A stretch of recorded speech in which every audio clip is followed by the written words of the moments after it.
employers added 177,000 jobs in April. While that does signal a slowing in job growth, it is better than previous economic forecasts. If the president wanted to fire him over the signal thing, which, by the way, was a total nothing burger of a story, he would have just done it. People who don't want to give the president multiple options, people who want to manipulate decisions to advance their own agenda, their own worldview in the area of foreign policy, they begin to resent the National Security Advisor. This is wrong, and as a people, we must and can do better in these United States of America. Hello, I'm Nancy Cordes in Washington, and tonight on America Decides, solid numbers. Employers added 177,000 jobs last month.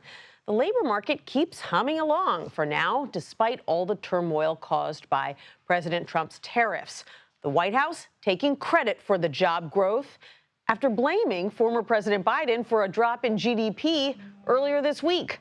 Trump says he sees this as a sign that Federal Reserve Chair Jerome Powell should now cut interest rates. Ivy retribution. The president announces he will rescind Harvard University's tax-exempt status. Does he mean it, and is it legal? We'll get into that on the show. And governor's mansion or the White House? That's the question on former Vice President Kamala Harris's mind. We have some new reporting on her political future. Let's start tonight, though, with Ed O'Keefe. He is here on set with me, and Jo Ling Kent, who is in Los Angeles. Welcome to both of you. And Jo Ling, I'm going to start with you because you are the number cruncher. If you just looked at this jobs report, you'd really have no idea that there's been all this uncertainty sparked by the tariffs. Why is that? Yeah, so far we've seen some strong hiring in April, so the numbers were good when it comes to healthcare and warehousing and transportation. You saw remember that import surge that we've been talking about over the past several weeks? You saw that create additional jobs in that category. However, we did see the federal government lose about 9,000 jobs in April, so that's very much noteworthy. But so far it appears for these non-farm payrolls that the jobs market, it remains very healthy. There are certain smaller signs of weakness, but we did see strong numbers when it came to wage growth as well. Wage growth still outpacing inflation. You like to see that as well, but certainly noteworthy when it comes to some of the cuts that are already in play. We saw most of that happening, no surprise, in federal government jobs, Nancy. Right. Job losses in the federal government sector. Ed, we see a pattern now. When the economic news is bad, it's Joe Biden's fault. When the economic news is good, it is because of President Trump. How long can he keep saying that, and is it working? He's probably going to keep going at it for a while. But in this case, they point out that the jobs report for the second month in a row exceeded estimates, which is true. And as they put it at the White House today, this is, quote, exactly what we want to see. And certainly any president would want to see positive job growth amid all the other questions. But clearly what that earlier report in the week suggested is that the tariffs are causing so much uncertainty right now, and a lot of husbanding of resources and buying ahead just in case. As Jo Ling said, it created some jobs, but it's caused so many companies to, have to cancel their annual forecasts and potentially hold back on hiring. We'll see going forward whether or not we start to see more of an effect. And so, Jo Ling, what is the forecast at this point when you take into account the drop in GDP, drop in consumer sentiment, but now strong job growth? What does the economy look like right now? And is everyone just kind of holding their breath to see what happens in the next 6 weeks? Nancy, that's exactly what small business owners are telling us, that they have no capacity to plan right now because so many of them are facing 145% tariffs on Chinese imports, right? So many of these owners and the purchasing managers are looking at what's going to happen over the next 6 months, and they're thinking, okay, what are we going to do? We can't afford to bring in the goods that we might want to bring in for, say, the holiday season. One other piece of data that I think we should talk about is private payrolls that came out earlier this month for the month of April. Those actually were a slower than expected increase of only 62,000 jobs. So that's another important number that we're looking at in that broader picture that you mentioned when it comes to all of this economic data. So you have people feeling a certain way, but strong jobs. And as we look forward, the question is going to be, as the planning becomes more and more imperative for purchasing and for imports, how will that actually affect the way people are hiring? We know that many small businesses, ranging from restaurants to, stationery companies and beyond, they're holding off on hiring. They're looking at cutting salaries. They've been able to sustain the past, say, month or so since that so-called Liberation Day, but they are now coming up against a wall where they have to make difficult, challenging decisions that they don't want to have to make, Nancy. Right, and do these trade deals materialize, as the White House says they will, or not? But speaking of jobs, Ed, we are now learning that Mike Waltz, who is leaving his job as the National Security Advisor, was offered an array of other jobs before he landed on ambassador to the UN. Well, our Jennifer Jacobs reporting that, among others, it was to be ambassador to Saudi Arabia. That was presented as one possibility, and he passed on that, instead opting for New York and the United Nations. Both jobs would require Senate confirmation, and the White House seems confident that that's going to happen, although there will be new questions from Democrats about that whole Signalgate situation, the sharing of information on the Signal app. But either way, he's decided to go to New York. The White House continuing to insist he wasn't fired. He's merely being given another role. In some respects, it's a promotion, yes, because you're Senate confirmed and it comes with a staff. In the case of being in New York, you get a nice place to live. Yeah. But, it was clear that he was not working well or effectively with certain people in the West Wing. And there were concerns, of course, across the president's coalition that he was insufficiently MAGA and too tied to the past of the Republican Party, which so many that lead the party now disagree with and are concerned about. And the president has made it pretty clear he doesn't think that highly of the UN. No, right. So it's like, we'll send you to New York, you'll do this job, and maybe be held there in suspense for something else to open up back here in Washington at some point, which could always happen. But it's better to keep him inside the tent. Right. Because if you don't offer him another job, then you've got someone who could be pretty disgruntled and on the outside after giving up his safe Florida House seat in order to become the National Security Advisor in the first place. Exactly. And there's a whole crop of former National Security Advisors to Trump who are more than happy to spend time talking about him. Wouldn't be good to have him out there as well. All right. Ed O'Keefe here in Washington, Jolene Kent in Los Angeles. Thank you both so much. Finn Gomez joins us now to discuss his new reporting on former Vice President Kamala Harris. Finn, so good to see you. So what are you hearing now from sources who are close to Harris about what she's thinking about her political future? That's right, Nancy. Sources close to the former vice president say that Kamala Harris is considering a political comeback. Essentially, three options, we are told. One, she's thinking about running in her home state of California for governor. That's in 2026. Or make another bid, her third, for the White House in 2028. She's also considering just staying out of politics altogether, and she set a deadline for the end of the summer for a jumping-off point to make that decision, Nancy. End of the summer, and there are probably some other people watching to see what she decides. She had been laying pretty low, Finn, and then she returned to the political spotlight this week with a speech in San Francisco, her old stomping grounds. Let's listen to a little bit of that. The courage of Americans who are banding together in the face of the greatest man-made economic crisis in modern presidential history. Americans across the political spectrum who are declaring that the president's reckless tariffs hurt workers and families. So how do you assess her message in that speech? And did she directly go after Donald Trump throughout? Absolutely. She blasted the president and her former 2024 foe in that speech in front of a Democratic crowd in San Francisco just a couple days ago. There was one notable, I thought, moment when she said his tariffs, as I predicted, are clearly inviting a recession. Yes, she went after his economic policies. She went after several of his policies, and also what she says are his attacks on the Constitution.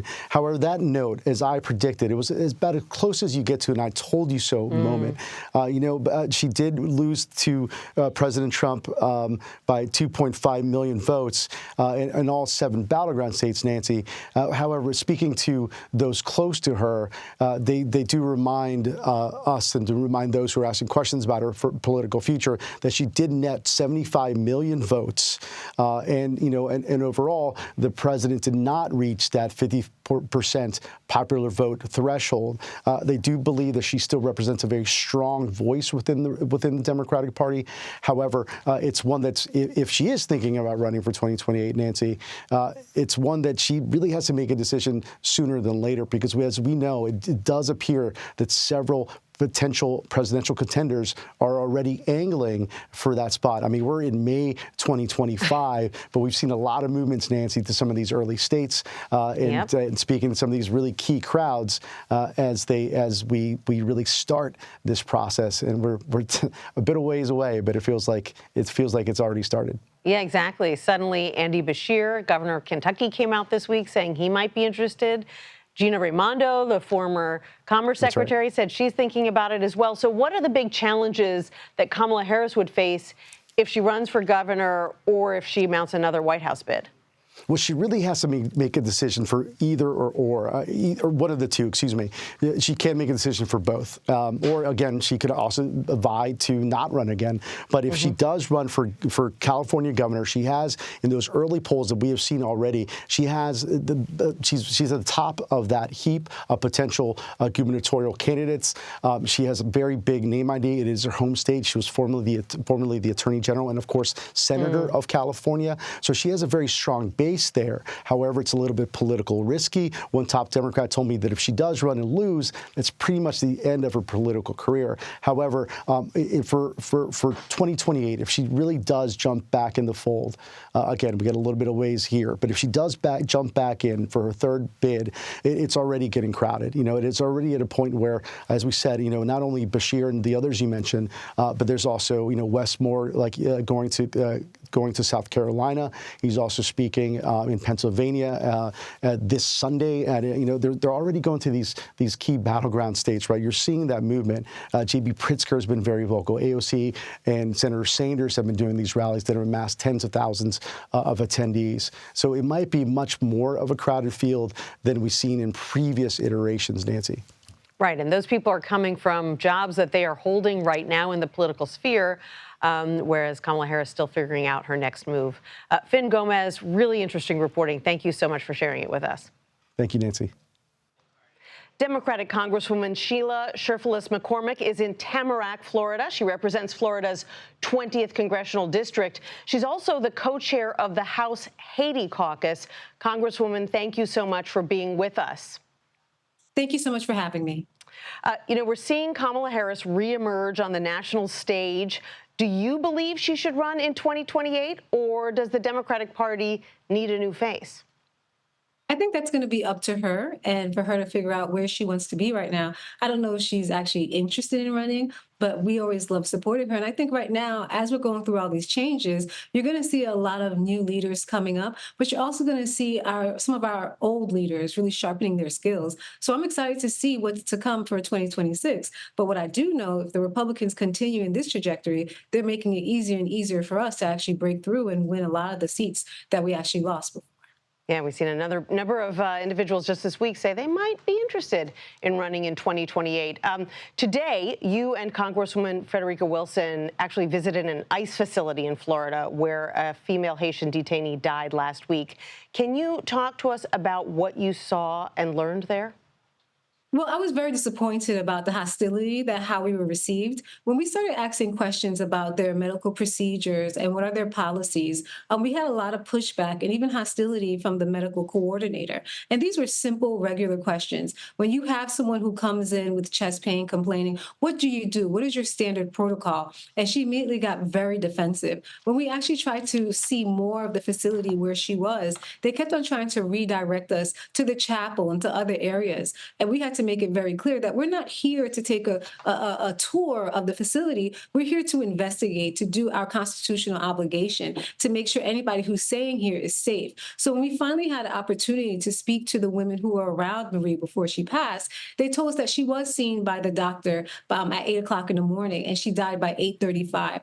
They also told us that, she never had chest pain before until she was given medicine by them. But the most interesting thing that they said is that she constantly complained about pain and that there was only one doctor. And so when we spoke to the facility, they did in fact say that they have one doctor for anywhere between 500 and 700 people who are in that facility. We continue to ask them, well, how much more healthcare staff do you have? They would not answer that question. They said that their one doctor who is there is on call. And they were very evasive and not transparent when it came to that procedure and that situation. So we really believe that there needs to be an external investigation so we could find out really what was going on and why she actually died almost 34 minutes after she saw a doctor.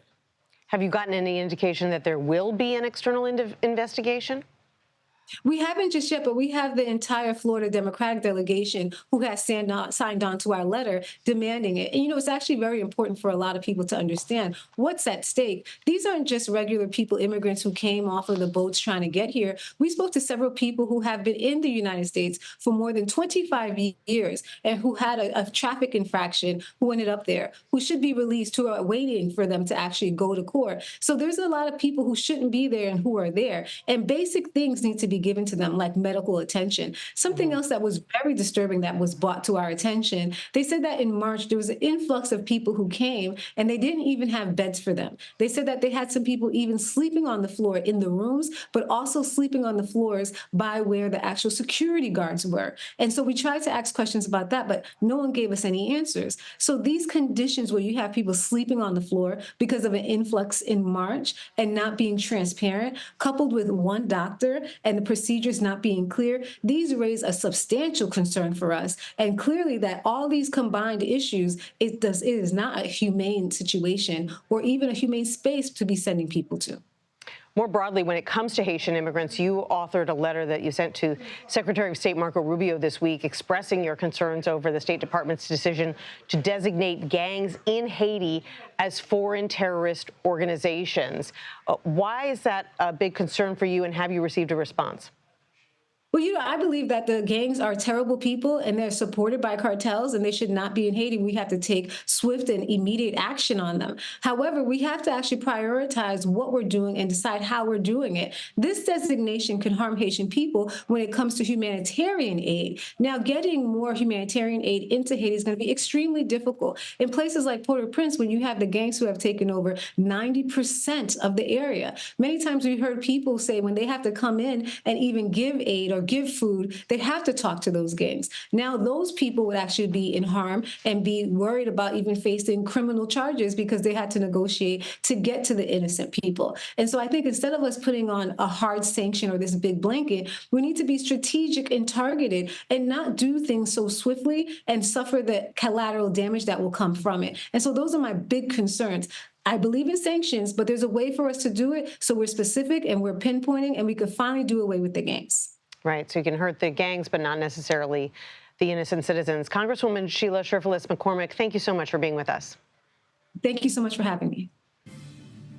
The Bro vote helped propel Donald Trump to victory in November. Can Democrats make inroads with that voting group? Coming up next, what Pete Buttigieg's appearance on a conservative podcast says about that party's willingness to try. You're watching America Decides. Just a little fact, if you get shot in the ear, it's the bloodiest place. It bleeds more than anything else. Oh, wow. Now, it's good to be shot this way, not that way. Yeah. That was then candidate Trump last October on the Flagrant podcast, which has usually been a home for conservatives. But just recently, Pete Buttigieg made headlines for his appearance on the show. Let's listen. Doge was actually about government efficiency, I'd be all for it. But it's not about that. No. What is it about? It's about power. Public parks is another version of this and stuff like that. Yeah, it's like you can't privatize the public park. Right. This is the whole idea of public goods, right? This is why we have governments, why we collect taxes. God, we're turning into such libs already, dude. Let's bring in Peter Hamby. He's a partner at Puck News and a host of Snapchat's Good Luck America. And Peter, you wrote a great article about the Democratic obsession, fascination with jealousy with Buttigieg's appearance on this podcast. And the case that you basically seem to be making was that Democrats mostly have ignored the manosphere at their peril, and that there's a whole audience out there that is not hearing what they stand for, and that the manosphere is not monolithic. It's not all Andrew Tate and Charlie Kirk, that there are spaces where Democrats can make inroads. I think you summed it up perfectly, Nancy. I'll just hop off now. That's exactly right. First of all, the backdrop of this, as we've discussed a lot since the election, Donald Trump won young men by 14 points. That was a huge swing from Joe Biden just 4 years earlier. And increasingly, and it's not just young men, a lot of Americans under the age of 40 are getting information, news from podcasts, digital media, et cetera. And this isn't a new thing either. This was happening 5-10 years ago. Andrew Yang and Bernie Sanders went on Joe Rogan back in 2019 when they were running for the Democratic nomination. So Pete is another person who went into podcast territory back then, partly because he was a nobody. We all remember that. And his brilliance with remembering facts and figures, it just works for him. He's very smart. He's very good. He's very conversational. And this piece wasn't meant to be, Democrats should all bow down to Pete Buttigieg. But what it did crystallize to me watching that Flagrant appearance, which has more views, by the way, than Flagrant's interviews with Jelly Roll and Lil Yachty and very famous people, is that there's not a lot of other Democrats who can kind of pull this off. Right. And Pete is just kind of fearless when it comes to this because that's how he came up campaigning in politics. But I think Democrats have to figure this stuff out because, like it or not, a lot of these podcast hosts, they're just a bunch of guys hanging out. Sometimes they're talking about sports, movies, sometimes they're talking about politics. Trump was willing to go into those spaces and just hang out and be ready for whatever's coming. That runs very contrary to most politicians and how they think about approaching the media. The other unique thing about Pete is that he spent years going on other right-leaning shows, going on Fox News, and kind of developing a familiarity with some of the questions he's going to be asked. He's also, frankly, a guy. And, one challenging thing about the manosphere is that these guys like to have other guys on the show. So if you're a female candidate, it might be a little bit more difficult. But in general, is the case you're making that Democrats should find somewhere that they can, somewhere that they're maybe a little bit less comfortable with, basically making their argument and exposing themselves to a new audience? Yes. I mean, it was remarkable watching this 3-hour podcast, by the way, you're welcome, where Pete Buttigieg would sort of make a reference to, for example, the Social Security claims that Elon Musk and Donald Trump are making, that millions of people were getting payments from Social Security.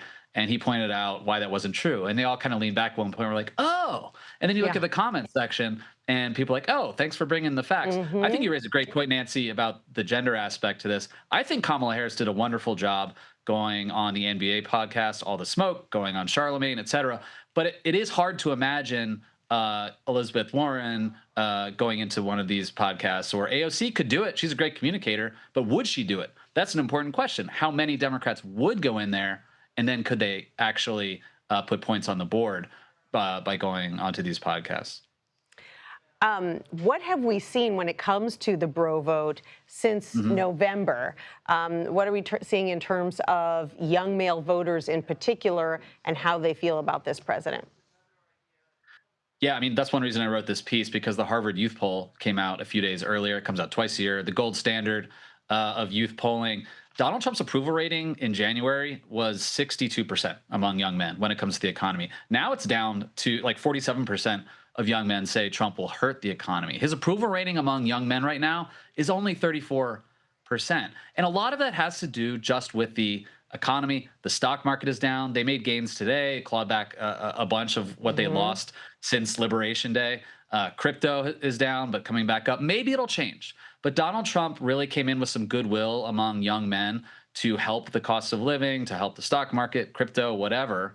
and it really hasn't come to fruition. And his approval rating has really fallen off a cliff. And by the way, it was doing this before Liberation Day, so that was an early indicator that Trump's approval rating was going down, and his approval rating on the economy in particular was going down. And we've seen that's what's happened.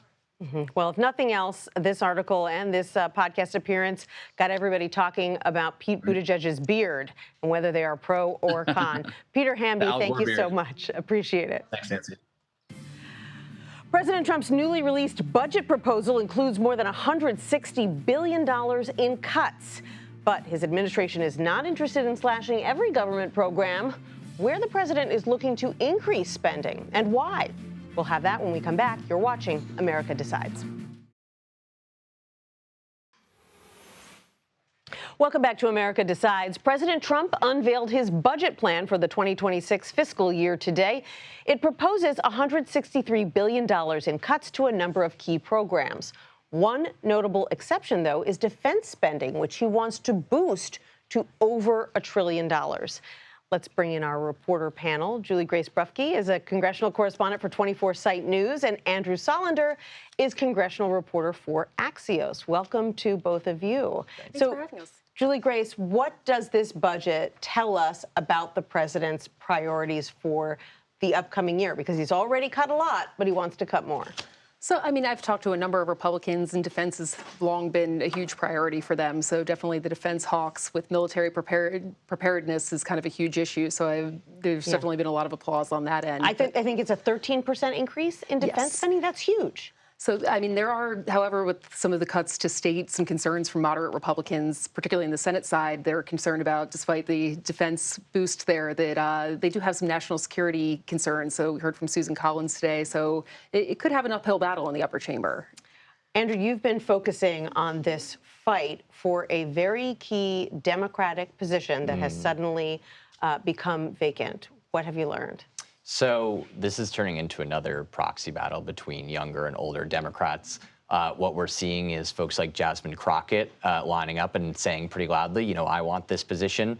On the other end, and this is for which position? This is the ranking member on the oversight committee, which is, you know, obviously very high profile. Yes, you know, this committee is coming up more and more in recent years. It played a big role in the Biden investigations into his family finances and in impeachment. It's made some stars out of some low-key members of Congress. So, you know, leading that panel is definitely a good opportunity for any member. Especially if Democrats retake the House. Yep, that's right. Election. It'll definitely be the clearinghouse, I think, for a lot of investigations into the Trump administration. And every day that goes by, you see another potential investigation come up. So as an older member, Jerry Connolly, who is stepping aside for health reasons, and now you've got a lot of younger members saying, hey, you really need somebody who's the face of the party going forward to have this high-profile role. Right. And to the Democratic base, that seems like a given, but members of Congress operate a little differently, and this is sort of the bigger frustration we're seeing right now between Democratic lawmakers and their voters, where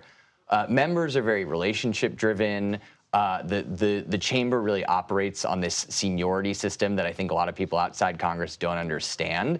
And so Stephen Lynch, who's 70 years old, he is a pretty low-key member, came in as a moderate, was, you know, not very progressive on things like abortion, and that has rubbed a lot of the progressive base the wrong way. But he's the third most senior member on the committee, and there are some members who simply say, as a reflex, he's waited his turn. He has been here for decades now. It's his chance. And what we're seeing, though, is more and more members kind of getting buffeted at town halls by people saying, you guys don't put up enough of a fight against Trump. We need young people. We need tough people. We need pugilists who are willing to really, you know, stick it to the administration. And that's where AOC sort of comes in, or Jasmine Crockett. These are stars among the Democratic base. And there's a lot of members saying, I don't think we can afford to put another septuagenarian in one of these roles just because it's their turn. Speaking of high-profile roles, Julie Grace, you had some really interesting reporting just in the past 24 hours about how House Republicans are thinking about the sudden departure of Mike Waltz from his position as the National Security Advisor, including someone who told you, well, he wasn't necessarily up for that job anyway. He didn't have the chops. So definitely a whirlwind day yesterday, and I spoke to a number of members that kind of felt like he was in over their head and could have been more communicative with key issues that they were kind of trying to raise to him there, but feel that he's a much better fit at the UN. So there's kind of not been a ton of pushback from House Republicans on that front, but I mean, with Elise Stefanik previously being nominated in that role, I have heard from a number of people that have said they feel that the whole Signalgate scandal is going to be a huge issue for Mike Waltz, and that she was kind of going to have one of the cleanest paths to confirmation there, and that it could be a huge issue for him and an opportunity for Democrats to kind of seize on that scandal, which has been great messaging for them. Right, because now that he's going to have to go through a confirmation process, Democrats in the Senate are obviously going to bring up Signalgate in a very high-profile way at that hearing. For sure. And, you know, the immediate reaction you saw from Democrats to Waltz's firing is they feel that they drew a little blood here and they want more. Democrats have been calling for Pete Hegseth, the defense secretary, to be fired, to step aside voluntarily. Obviously, he's almost definitely not going to do that. And the more that they call for that, the more the administration digs in, circles the wagon, so to speak, and protects their own. But, you know, as my colleagues Mark Caputo and Barack Ravid reported, they wanted Mike Waltz out anyway. He has been on the bad side of a lot of key people, both in and outside the administration, for a long time. And it was just a matter of time. But they waited until the sort of first Signalgate blow-up to push him aside and put him into a softer, more diplomatic role, because they didn't want to make it seem like Democrats were the ones making this happen. Another fascinating week in Washington. Andrew Sullender, Julie Grace Bufke, thank you both so much. Appreciate it. President Trump claims countries are lining up to negotiate new trade deals. But are any of them actually close to crossing the finish line? Coming up next, I'm joined by the chairman of the Indonesian Chamber of Commerce and Industry, who is here in Washington. You're watching America Decides.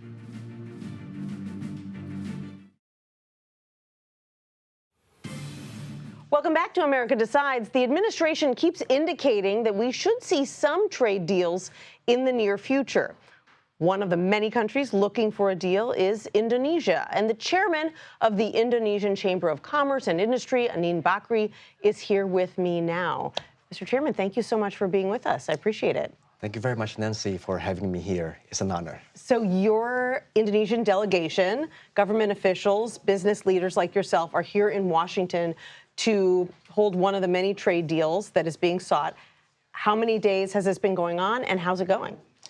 Well, first of all, since so-called Liberation Day, Indonesia has been busy to think about how to do the right deal between the two countries. Right?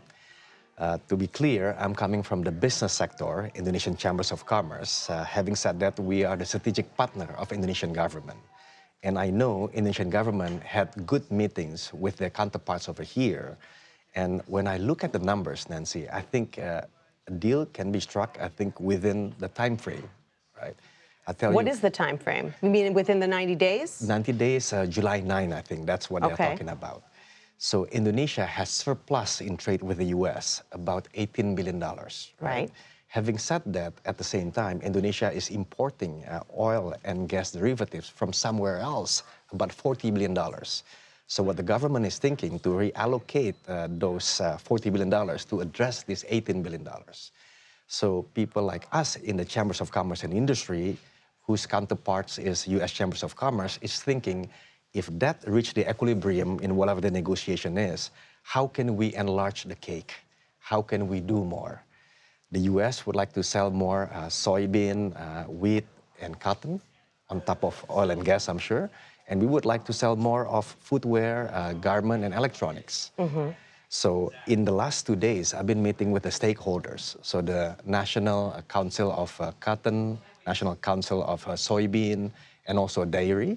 On the other hand, we also see some of the buyers of our, apparel, as well as footwear. We meet one company who sell from Indonesia 250 million pairs or 20 million merchandise. So that kind of things that we're doing here.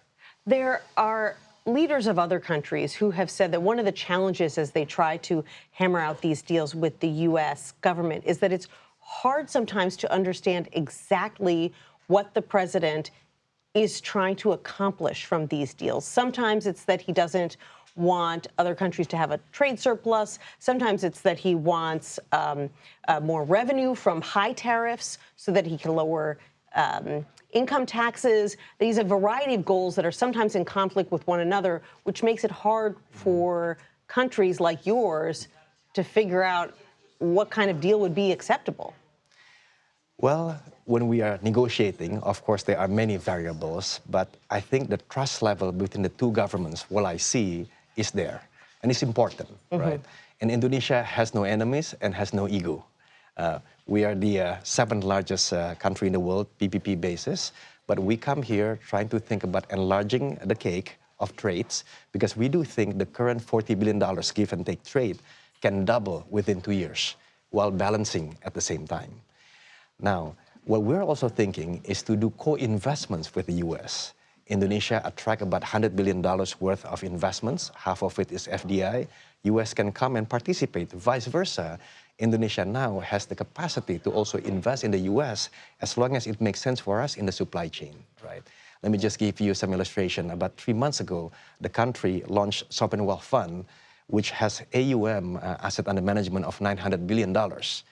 And that asset is generating about $10 billion per year dividend. So we can also have the possibility of co-investments. But the most important thing, I think, the people-to-people relationship within the U.S. And Indonesia is there. My joke is that half of the cabinet in Indonesian cabinet graduated from the U.S. So the natural connection is there. So why not do a good deal on this? I think that's what everyone wants to see. Anin Bakri, the chairman of the Chamber of Commerce and Industry in Indonesia, thank you so much for being here. We appreciate it. Thank you very much, good Nancy. luck. Appreciate it. President Trump gave Marco Rubio major praise this week. Coming up next on our political panel, they'll weigh in on whether the Secretary of State is next in line to lead the MAGA movement. You're watching America Decides. Talk about little Marco Rubio. He's a total disaster. He's a disaster. He's a nasty guy, said nasty things. Remember that? The Trump-Rubio 2016 feud feels like a political lifetime ago. 9 years later, and the president has a new tune when speaking about his Secretary of State and acting national security advisor. And he'll probably have a few more jobs on his plate by next week. Take a listen. Marco Rubio, unbelievable. Unbelievable, Marco. When I have a problem, I call up Marco. He gets it solved. With me now is Chuck Rocha, CBS News political contributor and former senior advisor on Senator Bernie Sanders' presidential campaigns, and Rina Shah, who served as a senior advisor to multiple Republican members of Congress. Let's talk, guys, about the big turnaround in this relationship. Marco Rubio is now President Trump's favorite person. Leave it to Marco Rubio and the only Latino in this organization to have 5 jobs over at the White House. It's just like a Latino. We got to have 2 or 3 jobs. But look, I think that anything's up with this guy. Like anybody, like Marco Rubio, say what you want to about Marco. But Marco's qualified. Marco got 98 votes in the Senate because he's qualified to do the job. But how many jobs do you get before you start slacking off? My papa used to say, you can do a whole lot of stuff halfway or do a couple things really good. And I'm worried that he has too many jobs. Rina, these are 2 very hefty jobs. Secretary of State, massive, important. National Security Advisor, this is the person who's supposed to be right there next to the president all day long, advising him on matters of national security. Obviously, Secretary of State Rubio can't be at the State Department and at the White House at the same time. Well, I think Rubio's rise here is what's most interesting to me. And what it reflects is his ability to blend that populist energy that Trump and his ilk have with some serious foreign policy leadership. And I think that's what everybody in the White House is seeing, and that's what he's going to now be under the pressure to display. He's been seen in the recent weeks as somebody who can unify the party, but in general, he's going to have a very tall order just this week of trying to win over very skeptical hardliners, the same skeptical hardliners that I think drove out Mike Waltz. What does Mike Waltz's departure tell you about, first of all, the president's demand for loyalty in the second term, and about the influence of people like Laura Loomer, a right-wing activist who is not part of this administration, but seems to be able to tell the president who should stay and who should go? it's outsized, and it almost tracks with who Trump is in this era. He doesn't want to listen to very capable advisors most hours of the day. But then he pivots and does things like this, says, Rubio, you're my guy. I need you to be here. And he's the right man for the moment, because if you look at his approval ratings with Republicans, that's gone up as well. The stat from Gallup says that in 2024, it reached 68%. That's so different than 2016 when it sat at something like 52%. So Rubio went from being little Marco almost a decade ago to being seen as big Marco in the moment. And I just think it just reflects how badly real, serious foreign policy leaders are needed in this White House. Poor Waltz. He gave up a safe congressional seats in Florida, in Daytona Beach, where he could be on the beach right now, but he's having to deal with all this. We all knew after the Signal scandal that what it was is that something was going to happen. But Donald Trump, being true to Donald Trump, was like, look, if I get rid of this guy, I'm going to look weak. So he smartly moves him over to the place in the UN. And I think that's why he's there. What we're looking for now is like, who's actually going to come in? Marco Rubio can't keep all these jobs. Somebody's going to come in. Actually, Politico just reported a short time ago that the White House wants to keep him in both roles for the foreseeable future. To your point about these are really important jobs, and being in two places at one time, like, I ain't never been a big Marco Rubio fan. I do think he is qualified to do his job, and he's had quite a tenure in the Senate, but still, they should have more folks over there helping them. But we know what this White House wants to do every day of the week, and that's project strength and unity. And what they think that Rubio can do is show that in this role as Secretary of State, and now obviously with national security being one of the foremost issues.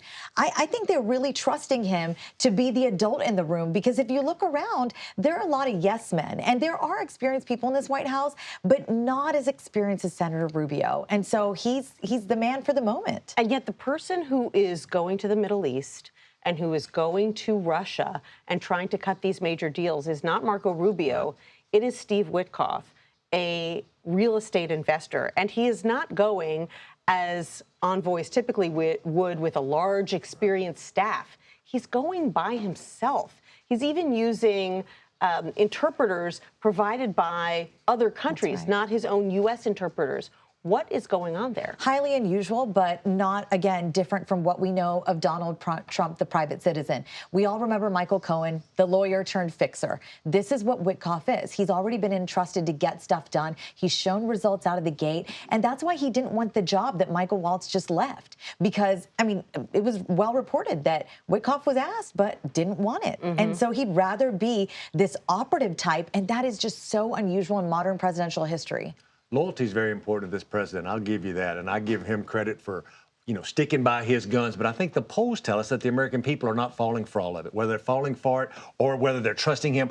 The polls don't lie. One poll will lie, but not one poll after another. I think the American people are kind of frustrated with everything they see out of this White House. We don't have a ton of time left, but I want to ask you about the fact that two bold-faced Democratic names, Gina Raimondo and Annie Beshear, both out of the blue this week said, I might be interested in running for president in 2028. What was it about this week that suddenly prompted them to do that? Or is it just that they saw Pete Buttigieg with a beard on a popular podcast? They said, ooh, I better get my name out there. Look, I'm one of the very few people in this country who's actually ran a presidential campaign, and things have really changed with social media, where it's starting earlier than ever before, mainly because you have to build a base of people a la Donald Trump, a la Bernie Sanders or AOC, to raise the money you really need, which we're so dependent on low-dollar fundraisers, online givers. So you have to get out there, you start floating the ideas, and more people out there you're going to see jump in, because there's going to be no less than 20, 30, 40 people running for president of the United States. 40 people? Absolutely. It's going to be an all-out hiring fair for political consultants like me.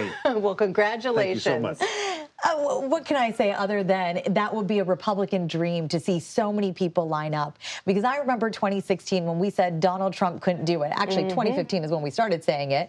And he had this stacked field. And I think the Democrats need to start to look at their bench of really capable younger folks. And not to be ageist, but gosh, nobody wants Rahm Emanuel and nobody wants a Harris repeat. So please start looking at some cool, young, capable names. We could talk about this all night, but I have to close it there. So Rina Shah and Chuck Rocha, thank you so much and have a great weekend. Thank you. Thank you. And that does it for today. We're going to be back with another edition of America Decides on Monday at 5 Eastern.